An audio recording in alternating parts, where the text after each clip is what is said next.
guests. I was 52 when my life really did begin. I had done quite a lot of living up until then. I grew up in freezing cold Minnesota, and as an attempt to stay warm, I became expert at skiing, skating, and sledding. Years later, to change the climate, I packed my bags and drove south to Washington, D.C. I entered the George Washington University. I wore my skirts really short. I joined any protest that was marching by. I joined my cohorts and ended up at the Pentagon showering the National Guard with flowers. Then I married my college sweetheart, joined the Peace Corps, returned to the States, changed my job every year, and after 13 years of marriage, I became pregnant. I had my first son. I thought that was such a good idea, I did it twice more. We raised our children right here in Asheville, and right here is where I was at 52, wearing my Birkenstocks, homeschooling my children, and wearing really long skirts. But something didn't feel right. I was lonely, I was angry, and I was somewhat unpleasant to be around. My college sweetheart, who is no slouch, let me know just how unpleasant that was. Something was missing. I was missing, my life juice was missing, my joy was missing. I didn't like myself. My sister called from California and she said, "Come and do this meditation intensive. It changed my life. You can change yours." It was true, she had changed. I liked her better than I liked me. I signed up. I entered that 9-day intensive with quaking knees.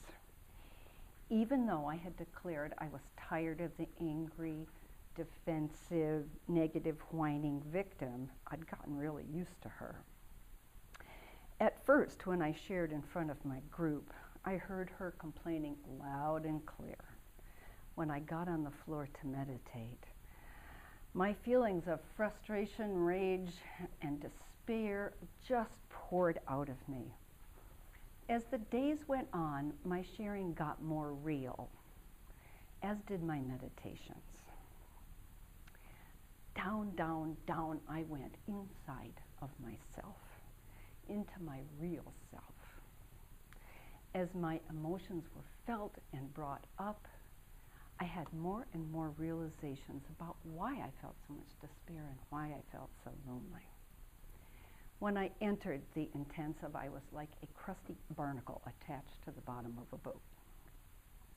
As the days of the intensive went down and went on, that shell began to crack. By the 7th day, that shell cracked open completely.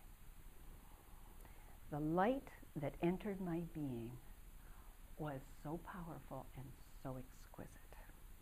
What filled me was the source, all that is, God, Great Mother, Yahweh, Allah, the Great Father.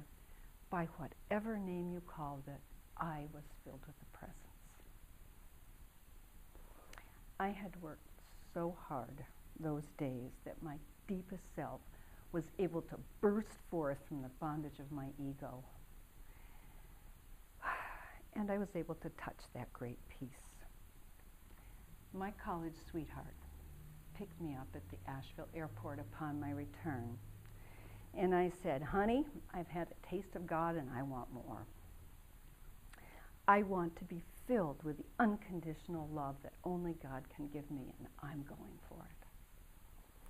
That was 15 years ago, and I'm still going for it. I have so much gratitude for the transformation that my meditation and my spiritual path has given me. I'm still diving deep. I'm filled with more light every day. I run into more darkness every day. I reach down, I pull it out, I let it go. And then there's more room for the light. On and round, and I won't give up.